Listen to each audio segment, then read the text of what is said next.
So dear student, welcome to my class. In today's class we will discuss about the carbocation.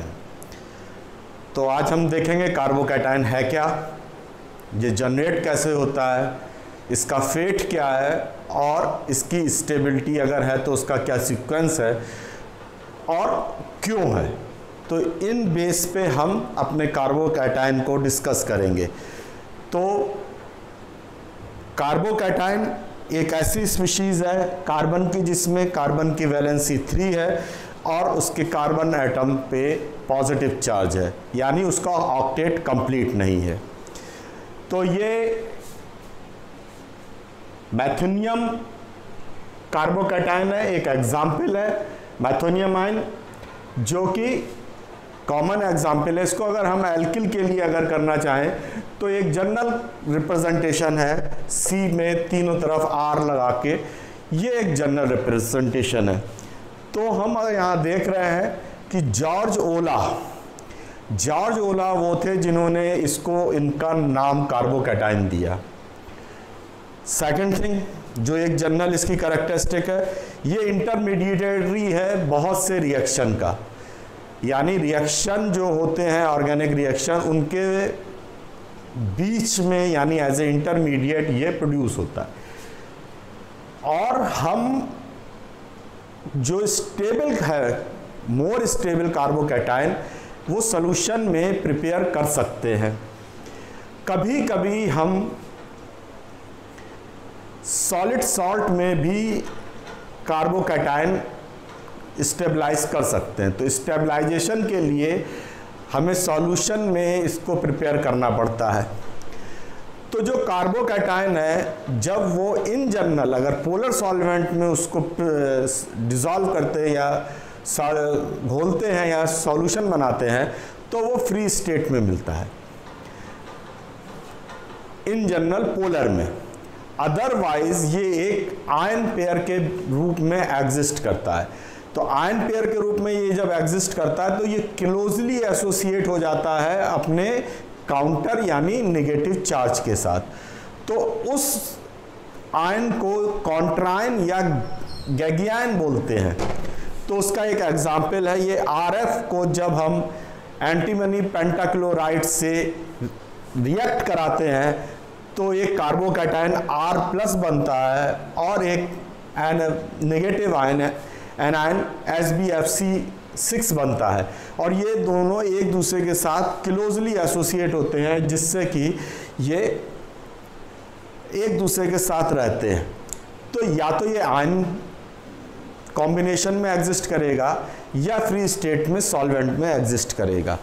तो अब हम discuss करेंगे, hopefully आपने इसको राइट डाउन कर लिया होगा, 1 मिनट का टाइम लेते हैं. इसके बाद जो हम डिस्कस करेंगे वो डिस्कस करेंगे कार्बोकैटायन जनरेट कैसे होता है एंड कार्बोकैटायन किस टाइप के रिएक्शन करता है या उसका फेट अल्टीमेटली क्या होता है, यानी कार्बोकैटायन अगर जनरेट हुआ है तो कैसे रिएक्ट करके अपने को किस तरह से चेंज करता है.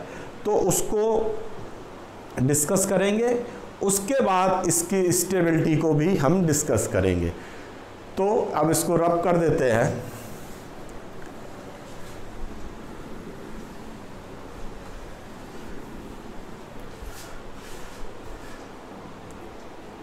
तो कार्बोकैटायन का जो जनरेशन है वो 2 तरह से होता है.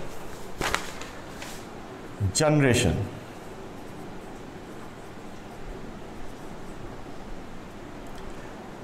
फर्स्ट तरीका है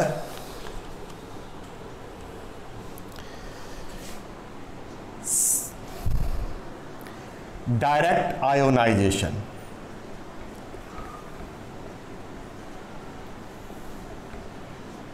इसमें क्या होता है कि जो कार्बन मॉलिक्यूल है, कार्बन कंपाउंड है, उसके साथ जो ग्रुप एक अटैच है, वो ग्रुप लीविंग ग्रुप जो है वो अपने साथ इलेक्ट्रॉन पेयर लेके बाहर चला जाता है, लीव कर जाता है और एक कार्बोकैटायन छोड़ जाता है. तो इसमें क्या होता है, इन विच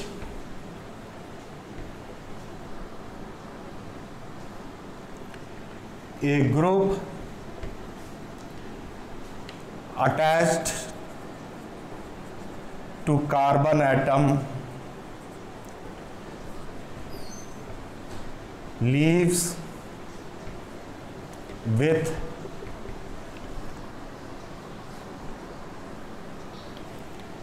its pair of electron। तो ये फर्स्ट मेथड है जिस मेथड से कार्बोकैटायन बनता है, यानी ये जो पेयर है इसका इलेक्ट्रॉन ये लीविंग ग्रुप लेके मूव कर जाएगा और इस तरह से ये कार्बोकैटायन बन जाएगा।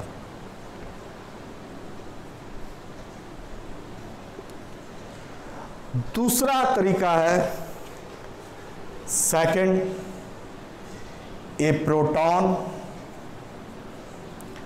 और other positive species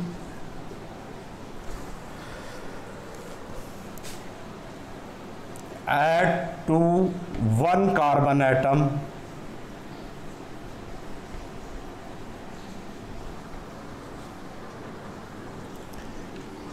of an unsaturated system। इस केस में क्या है,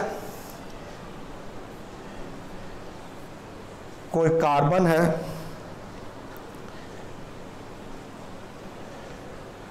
ये अनसैचुरेटेड कार्बन सिस्टम है।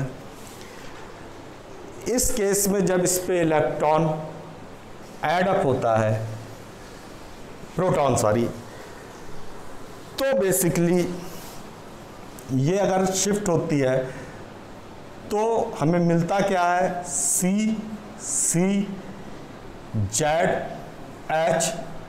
और ये एक प्लस मिल जाता है, क्योंकि इस आयन को जो इसका इलेक्ट्रॉन है वो जेड पे शिफ्ट कर देते हैं इस बॉन्ड का, और वहाँ पे वो माइनस चार्ज हो जाता है और ये प्रोटॉन उस पर ऐड अप हो जाता है और ये जो है ये पॉजिटिव चार्ज, यानी इन दो तरीके से कार्बोकैटायन का जनरेशन होता है। तो अब होपफुली आपने इसको नोट डाउन कर लिया होगा। तो अब हम अगले इसमें देखते हैं कि कार्बोकैटायन का फेट क्या है, वो कैसे बिहेव करेगा जब वह बन जाता है। तो उसमें से जो दो रिएक्शन है, फर्स्ट टू वो रिवर्सल है, जिस मेथड से वो बनता है उसका रिवर्स रिएक्शन होता है। तो वो दो मेथड जो है वो इसके रिवर्स हैं, जो फर्स्ट टू है। इसमें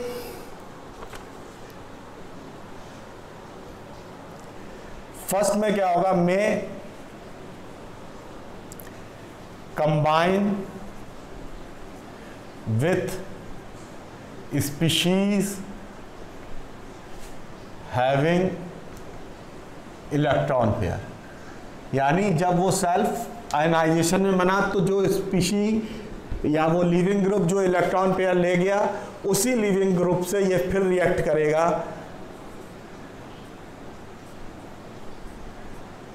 और RX बना देगा। सिमिलरली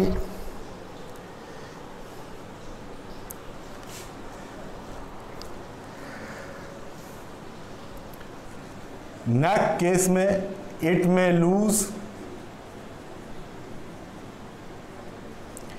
प्रोटॉन फ्रॉम एडजेसेंट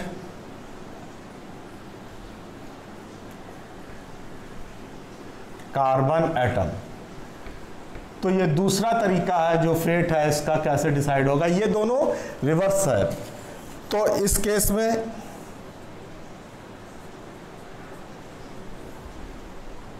तो ये लूज करेगा ये प्रोटॉन को और ये यहां पे रिवर्स आएगा बॉन्ड और C double bond Z C plus H plus बन जाएगा। तीसरा है इसमें रीअरेंजमेंट होगा,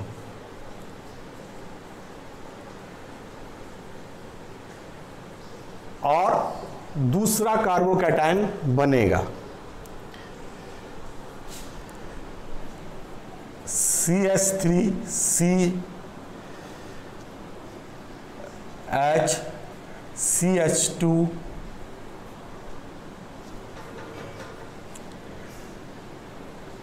ये इस पे एडअप होगा और हमें मिलेगा CH3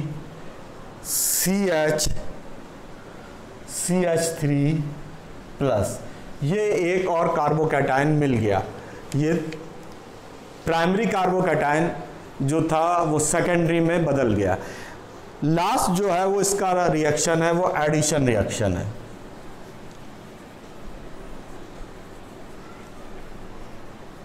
इसमें कार्बोकैटायन R प्लस एक ऐसे सिस्टम से अटैच हो जाता है मॉलिक्यूल से जहां पे इलेक्ट्रॉन शिफ्ट होने की वजह से उसे पॉजिटिव चार्ज मिल जाए या नेगेटिव चार्ज मिल जाए, तो वो जो बनता है वो बनता है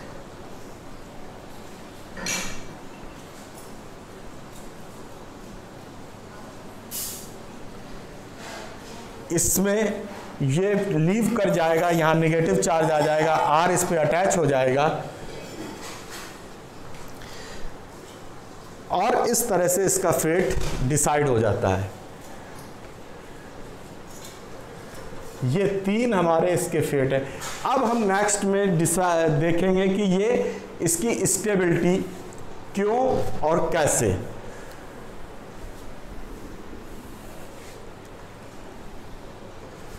तो सिंपल एल्किल जो है कार्बोकैटायन, उसमें जो सीक्वेंस है जो सबसे स्टेबल है, स्टेबिलिटी का sequence,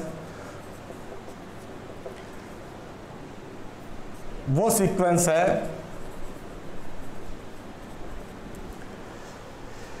tertiary, then secondary, then primary, फिर मिथाइल आ जाएगा। ये सीक्वेंस है। तो स्टेबलाइजेशन जो कार्बोकैटायन का होता है वो होता है तीन वजहों से। दो तो रिजोनेंस को ही रिप्रेजेंट करती हैं और एक है हाइपर कॉन्जुगेशन। तो अगर हम प्राइमरी कार्बोकैटायन को देखें तो उनके जो कैनोनिकल फॉर्म्स हैं वो कैसे बन सकते हैं, उनको अगर हम समझें तो सपोज करिए ये हमारा एक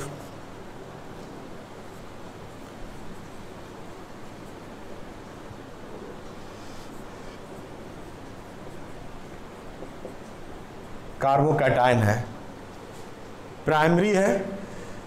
अब ये किस किस फॉर्म में अवेलेबल हो सकता है,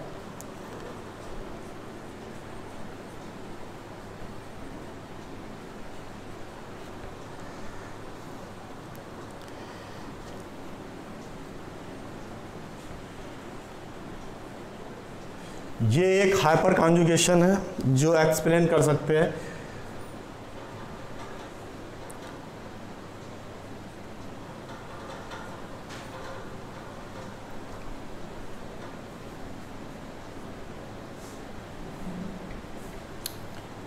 ये दूसरी फॉर्म है।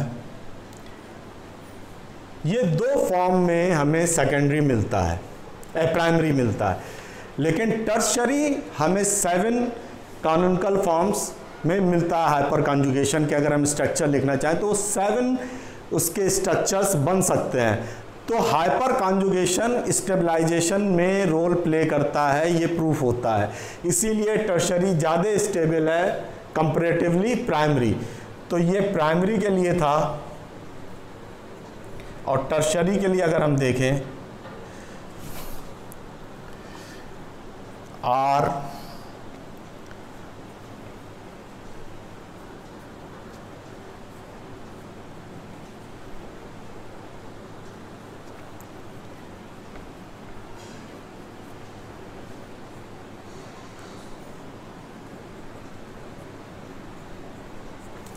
ये हमारा टर्शरी स्ट्रक्चर है।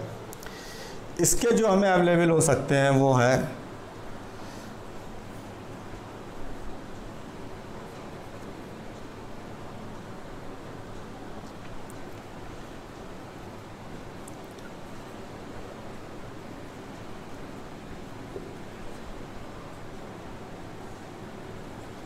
ये एक हाइपर कॉन्जुगेटेड फॉर्म अवेलेबल हो सकती है, या इस टाइप से कोई अवेलेबल हो सकता है।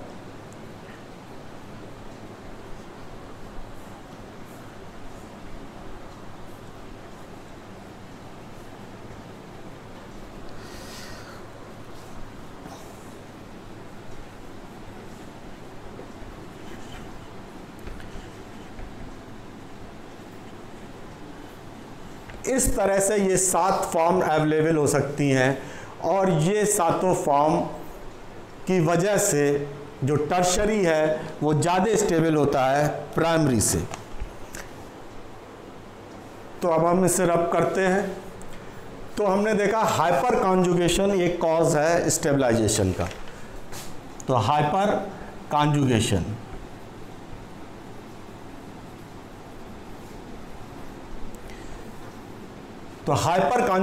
एक कॉज है स्टेबलाइजेशन का। अगला कॉज जो है वो रिजोनेंस है।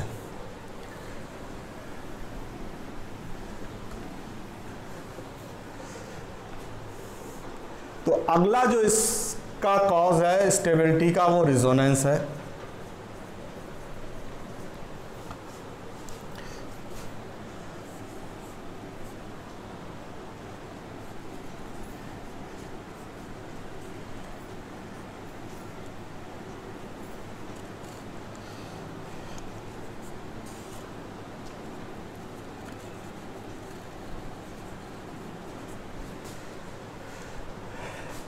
यहाँ पे डीलोकलाइजेशन की वजह से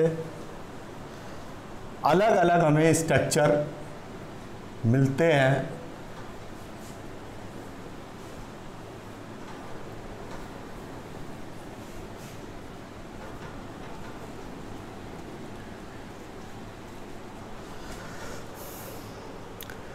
और अगर हम इसे रिजोनेटिंग फॉर्म में लिखना चाहें तो हम इसे लिख सकते हैं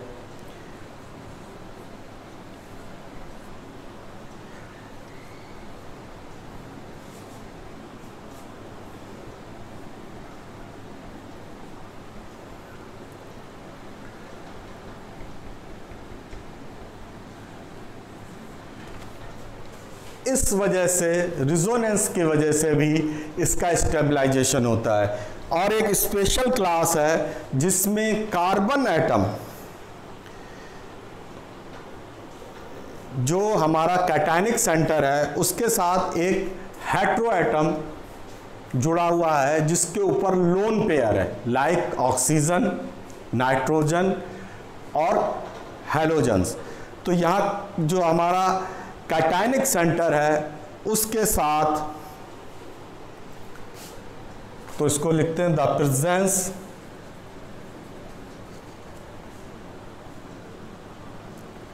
adjacent to the cationic centre of a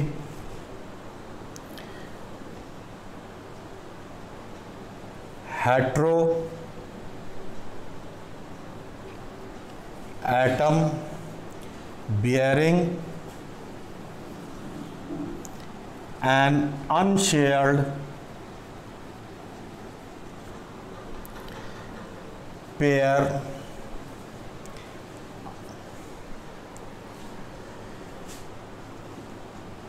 oxygen, nitrogen और हैलोजन।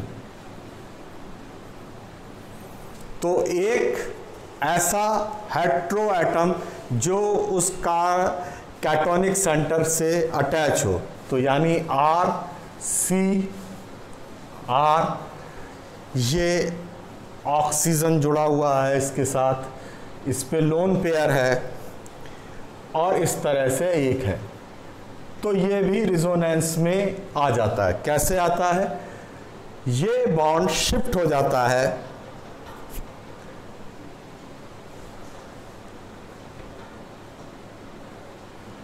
ये लोन पेयर के साथ कॉन्जुगेशन है, ये जो लोन पेयर है वो इस पे शिफ्ट हो जाएगा, तो जो बॉन्ड बनेगा वो बन जाएगा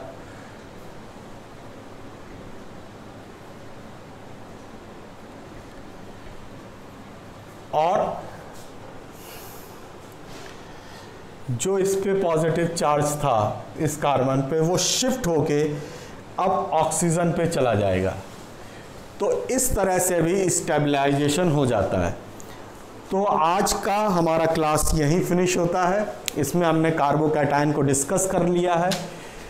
तो आपके इंफॉर्मेशन के लिए ये मैं बता देता हूँ कि इससे पहले एक हमारी सीरीज़ है जो केमिकल बॉन्डिंग पे बेस थी, और जो हमारी नेक्स्ट सीरीज़ होगी वो एटॉमिक स्ट्रक्चर पे बेस होगी।